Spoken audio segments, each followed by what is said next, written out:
Notre Dame too. That was an unbelievable college football game. Two heavyweight teams throwing punches back and forth at each other from start to finish, all the way down to the wire. Couldn't be more proud of our guys.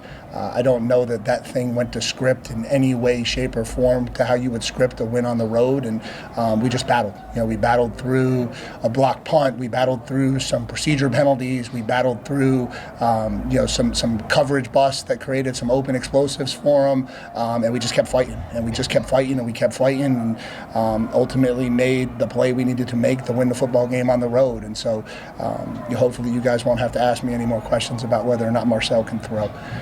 That's what I really hope comes out of this win. So from there, I'll open it up to questions. Just what was going through your mind on the last play, and did you guys get to change the play call since they called the timeout on that 4th and goal? Yeah, we went to we had a similar play call before the timeout. We changed the formation presentation of it and ran a very similar play to what we were going to call before the timeout. We wanted to honestly have something where Nate was running on the side because we kind of thought it was going to be really hard to get it to Mario or KC. They had been kind of bracketing them the two previous plays, and so we felt like that would give us an option on the sideline if we needed it, and we did, and Marcel gave him a ball that he could go up and catch, and then he made a heck of a play.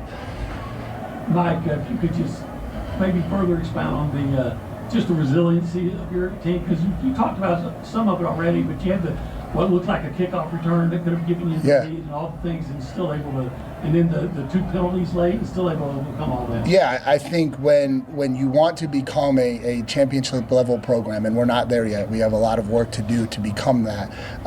There's going to be moments like this, though, that are going to help springboard it, right? Moments where your guys just find a way to compete and battle through everything that's happening in a game and find a way to come out victorious, right? And it's been well documented how long it's been since this program has gone on the road and beat a really good team. For us to do that on the road in South Bend at night against a team that was obviously desperate to save their season tonight, I just think it's the step that we had to take to move forward. Right, and that's all we did. We took one step forward tonight, and now we got to rest, and we got to get through the bye week, and we got to get a lot better as we head into SEC play with all of our goals in front of us.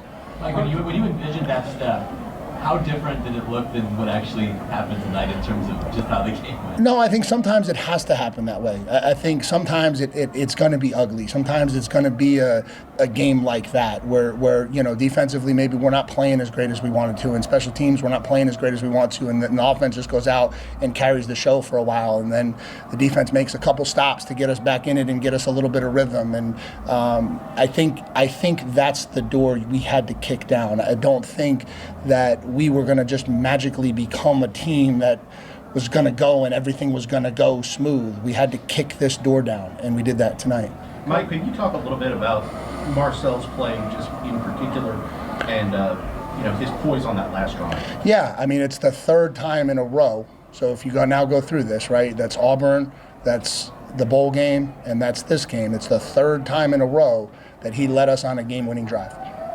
And I said that all offseason, that was a big piece of it for him, was in those moments he has been really good. And it got overshadowed last year, obviously, because we lost those two games. But he has been really good in those moments, and so we had a lot of confidence in him tonight. Quick injury update on the chair. The chair, I don't know what happened to the chair, but maybe it probably didn't survive, would be my guess while you're asking. You talk about his ability to overcome, but can you talk about his mental fortitude, his resolve, his leadership? You talked about that all off season. Just what about him has allowed him to be so calm and cool in these moments? Yeah, I just think it's who he is. I think he put in the work that he needed to put in this offseason to feel really confident. And so he feels really confident because the game has slowed down a little bit. And again, there's still a lot we got to fix. Don't take this as mass statements. But I think the game has slowed down, and now he is very confident in where he's going with the football. Even down to that last play, that's a play that we rep every week. It's a play that we have not run yet this year. It's a play for that moment. And he knew 1, 2, bang, and you know what I mean? And those are the things that you see him do that we just didn't get last year consistently. And that was the step we kept talking about this offseason that we felt like he had made. Obviously, in this environment tonight, he really showed it.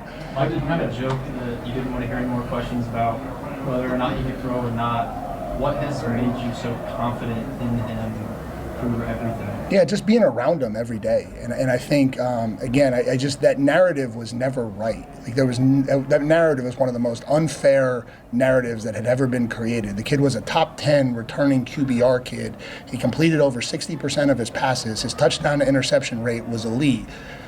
But for some reason, because he came in the LSU game and that was what everyone saw, the story just became he can't throw because we didn't throw him because we didn't need to, right? And it was one of the more unfair stories that was ever written. And is he perfect throwing the ball? No. Like he still missed a couple throws tonight. I'm sure he wishes he had back.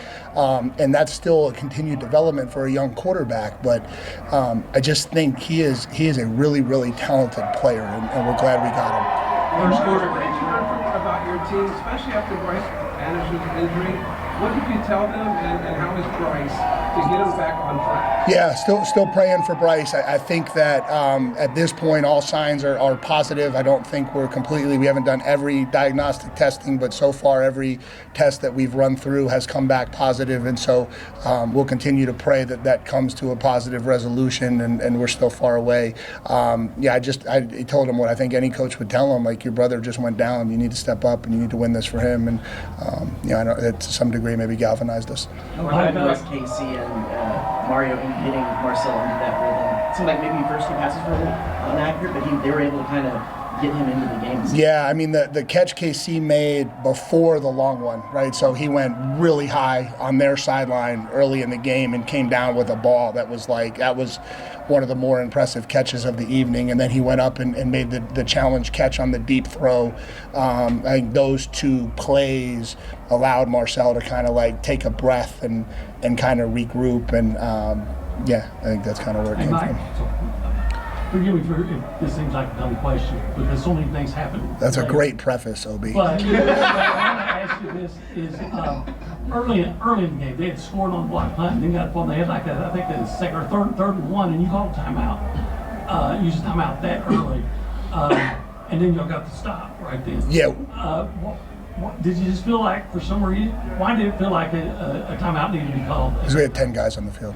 Oh, that's all it was. Yeah, and we didn't think we'd be able to stop them with 10, so we wanted to bang a timeout and get that 11th guy out there, and that was I thought that was a critical factor in how that play. That was not a stupid question. That was actually a good question. I didn't realize it was. No, we got jobbled up with the substitution, and so we saw it, and before they snapped it, we wanted to get that squared away.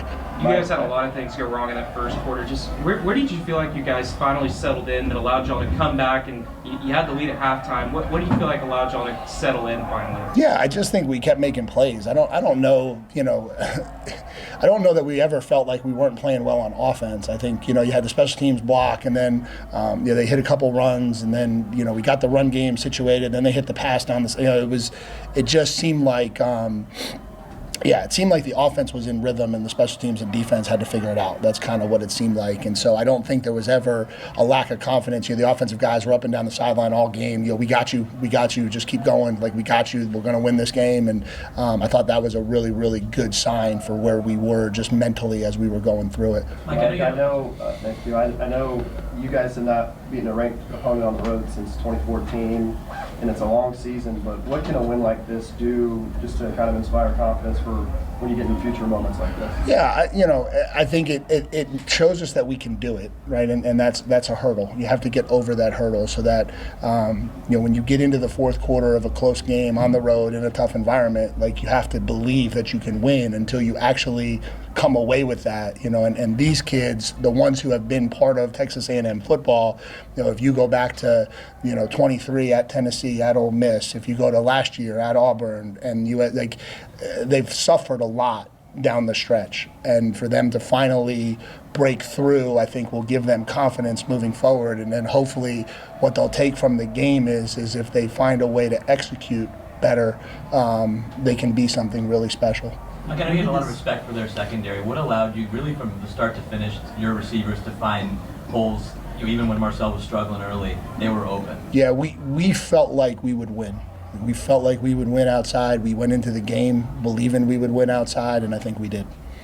Mike, what does this win mean for you personally?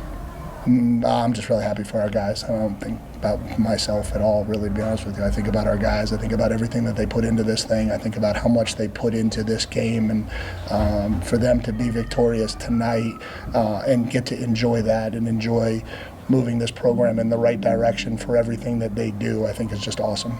So there was the pregame scuffle and obviously losing to them last year. How much of a revenge factor was at play this week, and then how much do you feel like that motivated you guys at the beginning of the game? No, I don't think so. I mean, it was an interesting week. The narratives, the storylines, it was an interesting week. I don't think pregame was any different than the way the week was. And truthfully, that's how it should have been. Until we get on this stage and win, that should be the narrative. You just talk to the guys all week. Talk to them about the last 24 hours, that if you want to earn respect in this game, you got an opportunity to go do it. And ultimately, you're going to have to do it. And I think they did that a little bit tonight. Anything else for Coach?